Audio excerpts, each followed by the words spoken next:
Far-left factions within Greece's government have warned of early elections if international lenders do not soften their terms for a cash-for-reforms deal.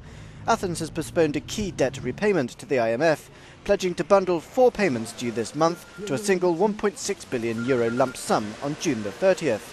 This is also the day that the bailout deal between the EU and IMF runs out, with negotiations far from reaching a conclusion. The German Chancellor says the vote of 3 institutions will carry significant weight for every member state.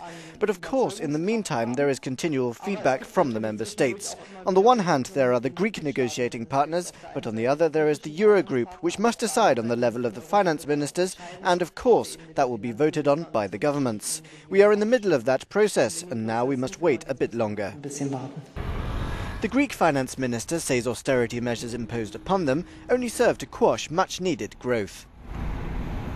This liquidity crisis is politically engineered by our creditors to try to squeeze us into effectively perpetuating this debt deflationary crisis. This nation, this country, different governments of course, they have been adding bad debt on existing bad debt, on conditions of austerity that reduce the incomes from which those bad debts will have to be repaid.